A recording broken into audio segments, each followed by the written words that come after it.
प्रशासन के लोग बैठे हुए केंद्र में और स्टेट में सब हयात थे, जिंदा थे। यही लोगों ने बाबा साहब को विरोध किया, बाबा साहब के क्रांति को दबाने की कोशिश यही लोगों ने की। करोड़ों में पढ़े लिखे हैं कि बाबा साहब की क्रांति हम लोग आगे निकल के लेके जाए।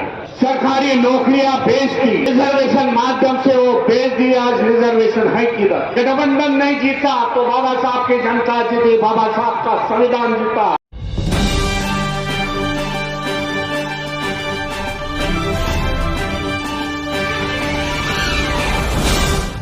भीमराव यशवंतराव जी मंच पर आए और सामने खड़े हो जाए। भीमराव जी बैठ जाइए। सभी लोग, आपने बंबई से आप आए हैं, प्रयागराज, ये सम्राट हर्षवर्धन की नगरी है। ये आपका कौशाम्बी पहले वक्त हुआ करता था, आप यहाँ के राजा महाराजा थे, उसी धरती पर आप आए हैं। आइए भीमराव जी संबोधित करें। मां करुणी तथागत भगवान गौतम बुद्ध, विश्व रत्न बौद्धिसत्व संविधानकार, आधुनिक भारत के निर्माता डॉक्टर बाबा साहब अम्बेडकर, महात्मा ज्योतिबा फुले, सावित्रीबाई फुले, बहुजनों के सभी महापुरुषों को विनम्र अभिवादन करता हूं। इस धम्मपीठ पर आसीन ठीक है, अभी चल रहा है कार्यक्रम। आइए। भूतपूर्व मंत्री स्वामी प्रसाद जी मौर्य,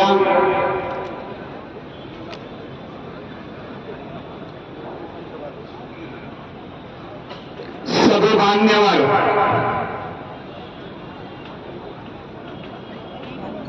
बड़े बड़े मान्यवर बैठे हुए हैं,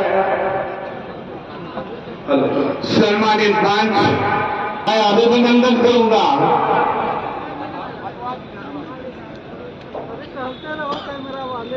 बुद्धवंते जी, महाथेरो सुमित रत्न जी, जिन्होंने इस धम्म सम्मेलन का आयोजन किया। मैं अभिनंदन करना चाहता हूं आप सभी का। एक धम्म की ताकत इस मंच पर से, इस मैदान में दिखाई और बता दिया हम 1% हो गए, पर इस देश में राज कर सकते हैं।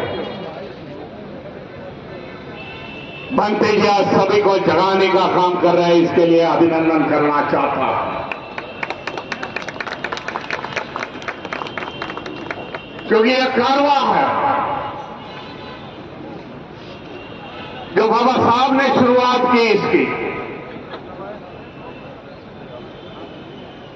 और इसी कारवे के साथ साथ हम लोग चले। इसका सारा श्रेय हम बाबा साहब को देना चाहते हैं। बाबा साहब के साथ जिन्होंने महापुरुष आ गए, जिन्होंने समाज का उत्थान का काम किया, उनका भी स्मरण होना जरूरी है, मैं समझता हूं।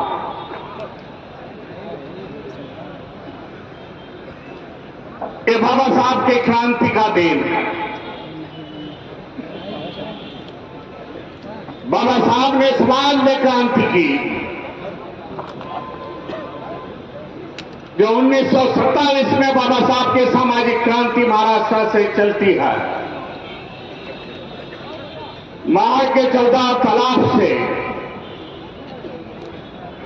और आखिरी क्रांति समाप्ति होती है 14 अक्टूबर 1956 में, जहां बाबा साहब धम्म क्रांति करते हैं। जो क्रांति का सर्कल था बाबा साहब का, कि उनकी जीवनी की आखिरी क्रांति थी, वो क्रांति का सर्कल पूरा हो गया और आज धम्म चक्र बन रहा और देश में राज कर रहा। इसके लिए बाबा साहब के साथ साथ विचारों के साथ साथ हमें चलना चाहिए। समाज की शुरुआत हुई थी 0 से, 0 से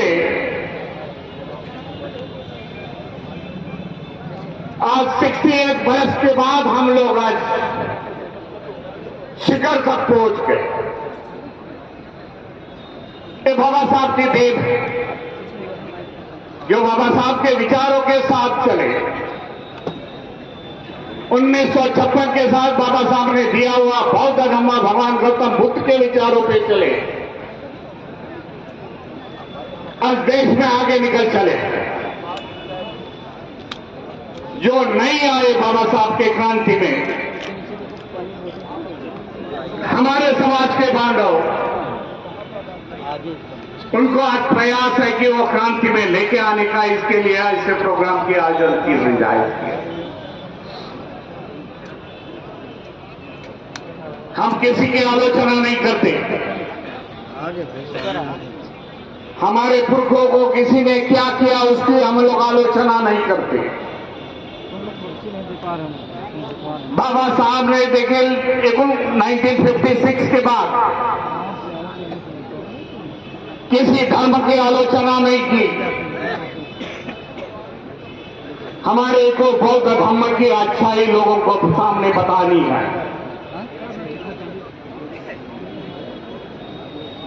धर्म का समतावाद बताना है, करुणा बताना है, भाईचारा बताना है। जो आज दुनिया के 17-18 बौद्ध कंट्री है, देश है, जिन्होंने बुद्धवाणी बुद्ध के विचार अपनाए हैं, आज वो आगे निकल गए, हमारे से काफी आगे निकल गए। जापान का उदाहरण है, चाइना का उदाहरण है, कोरिया है। लेकिन यह भारत भूमि भगवान बुद्ध की जन्मभूमि और कर्मभूमि है। आज हम पिछड़े हैं, देश पिछड़ा है।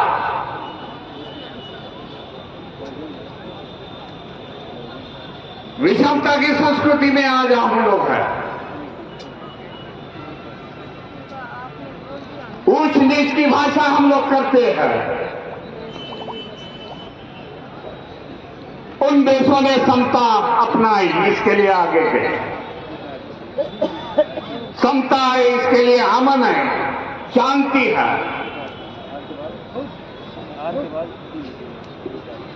इसलिए हमारे को देश की प्रतिमा बदलनी पड़ेगी। विषमतावादी संस्कृति में हमें समतावादी संस्कृति लानी पड़ेगी।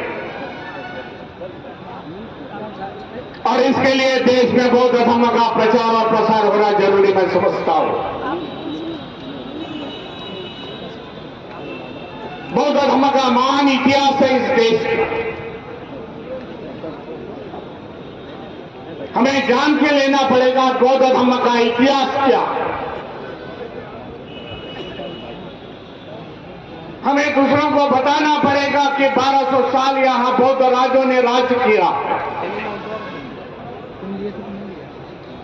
यहां की व्यवस्था, यहां के इतिहासकार कभी बताएंगे नहीं। लेकिन 1200 साल यहां बौद्ध राज्यों ने राज्य किया है। वो देश का सुवर्ण समय था, सुवर्ण काल था। 19 बौद्ध यूनिवर्सिटीज देश में थी। तक्षशिला थी, नालंदा थी, सांची थी, वैभवी थी। ऐसे 19 यूनिवर्सिटीज देश में थी। दुनिया भर से पढ़ने के लिए लोग आते थे। जब पूरे दुनिया में शिक्षण का अंधकार था तब देश आगे था। यह हमारा इतिहास है। आज भी हमारे पुरखों ने जो निर्मित की है इस देश जो नेशनल हेरिटेज है, इंटरनेशनल हेरिटेज है, हमारे चैत्य है, गुफा है, स्तूपे है, पूरे दुनिया में नहीं देखेंगे, लेकिन भारत में आपने को देखने को मिलेंगे। आज कई लोगों का उस पर कब्जा है, भारतीय बौद्ध महासभा उस पर काम कर रही है।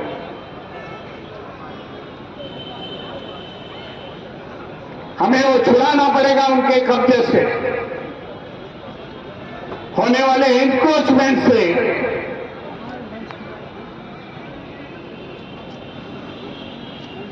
बिहार का हमें महाबोधि विहार हमें ये कुछ न करनी पड़ेगी, क्योंकि वहां के ट्रस्टी हिंदू है। वहां बदलाव करना पड़ेगा, हमारे हाथ में लेने पड़ेगा, बौद्ध भिक्खु उनके हाथ में देनी पड़ेगी। इसके लिए निर्णायक ताकत इस देश में खड़ी होनी मैं जरूरी समझता हूं। अब समय आ चुका, जो बाबा साहब ने निर्मित की हुई संस्था है,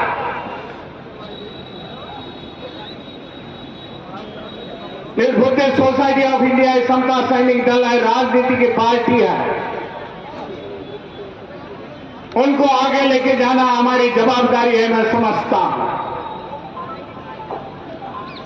कई संगठन इस पर काम कर रहे हैं, मैं उनको भी अभिनंदन करना चाहता हूं, बधाई देना चाहता हूं। लेकिन एक बैनर के नीचे आना जरूरी मैं समझता हूं, तो हमारी ताकत दिखेगी।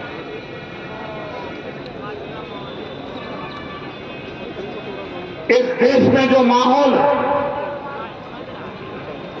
थोड़ा सा समय मांग के लेता हूं बंटी जी से, देश में जो माहौल है, जो विचारसरणी के लोग बैठे हुए हैं, और केंद्र में और स्टेट में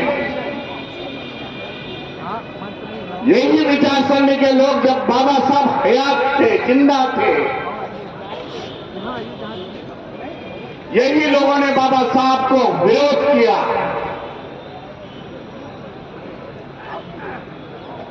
बाबा साहब के क्रांति को दबाने की कोशिश यही लोगों ने की है। वो नहीं चाहते कि बाबा साहब की जनता ऐसे खुलेआम आगे निकल जाए हमारे से। ये धोखा मैं जानता हूं, आप भी जान लिए, क्योंकि आप पढ़े लिखे हो। हमारा दोस्त कौन है, हमारा शत्रु कौन है? शत्रु मैं विचारों का बोल रहा हूं। एक पेशाना वोट काफी जरूरत है आज के दिन में। जब बाबा साहब की एक क्रांति दबाएंगे तो आपके फिर से दूसरे बाबा साहब नए निर्माण होंगे आपको आगे लेके जाने के लिए। इसके लिए बाबा साहब ने उस जमाने में कहा था, मेरा एक क्रांति का रथ आगे लेके जाना,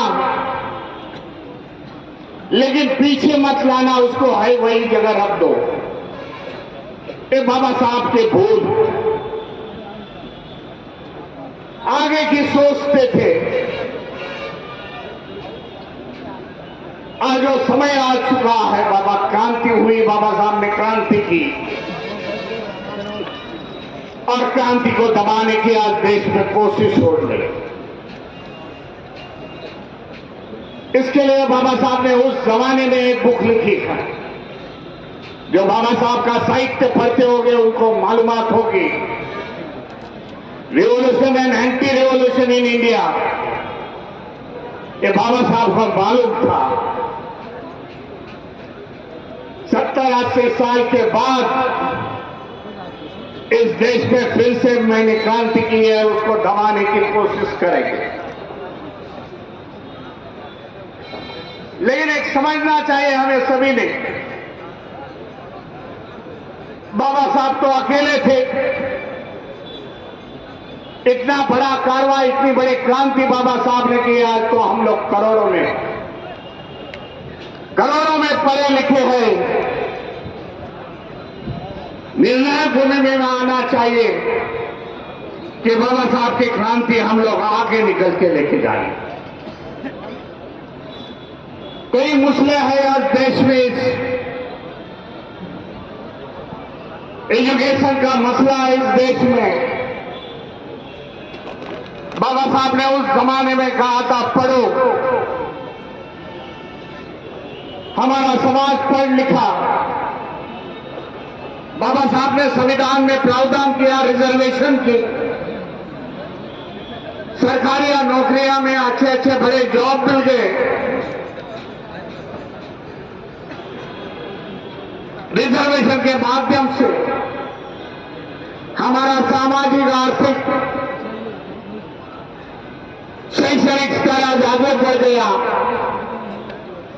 तब इन्होंने किया कि शिक्षण का प्राइवेटाइजेशन होना जरूरी है। देख लिया कि बाबा साहब का समाज एजुकेशन के माध्यम से आगे चल रहा है। एजुकेशन खत्म कर दो। नई लॉ आए गए हैं और वो लॉ के माध्यम से यहां किसानों का बच्चा किसान बनेगा, लेबर का बच्चा लेबर बनेगा। इस तरीका प्रावधान वो कायदे में है, वो पढ़ लो। सरकारी नौकरियां बेच दी, जिस माध्यम से हम लोग आगे निकल गए थे सरकारी नौकरियां से, रिजर्वेशन माध्यम से वो बेच दिया। आज रिजर्वेशन है किधर? ये हमारे सामने कठिन है। या इसके लिए बाबा साहब ने उस जमाने में बताया था। फिर से मैं कोट कर रहा हूं बाबा साहब को कि एक समय आ चुका कि अपने दीवारों पर लिख लो कि हमें शासन करती जमात बननी है। मैं समझता हूं समय आ चुका है। कहीं भी कहीं राजनीति में, धर्म नीति में, सामाजिक नीति में हम लोग इकट्ठा होना जरूरी है। उतनी तो हमारी ताकत है। उसकी ताकत के अंजाम दूसरे लोगों को हुई है। क्योंकि जो पिछली 2 महीना पहले पार्लियामेंट का इलेक्शन हो गया, हम इतने संख्या से आ जाएंगे, कॉन्स्टिट्यूशन बदल देंगे, संविधान बदल देंगे, इस प्रकार की वार्ता कर रहे थे। उनके संसद, उनके नेता जन, बाबा साहब को मानने वाली जनता पूरे देश की इकट्ठा आ गई। बहुजन समाज इकट्ठा आ गया, ओबीसी इकट्ठा आ गया, आदिवासी आ गए, माइनॉरिटीज आ गए। बोले जो मिला है वो बाबा साहब के संविधान से मिला है। हम चुनना चाहते हैं, खत्म करना चाहते हैं। सब जन इकट्ठा आ गए। जो गठबंधन खड़ा हुआ उससे वोटिंग दे दी। इसके लिए मुझे लगता है मैं दिल्ली के कौन से मंच से बात की थी। भाई गठबंधन नहीं जीता तो बाबा साहब की जनता जीती, बाबा साहब का संविधान जीता है और उन्होंने सबक सिखाया है जिसको बदलने की बात करते हैं उस लोग को। ये हमारी ताकत है। इसके लिए हमारे ताकत का खुद में सोचना जरूरी है। ज्यादा समय न लेते हुए, कई वक्ता है मेरे पीछे, उन्हें भी समय देना जरूरी मैं समझता हूं। सभी को धन्यवाद देता हूं। काफी लाखों के संख्या से यह पधारिए। एक बुलंद ताकत इस उत्तर प्रदेश में प्रयाग नगरी में दिखाई। आप सभी को धन्यवाद देता हूं और मेरे वाणी को विराम देता हूं। नमो बुद्धाय। जय भीम, जय संविधान।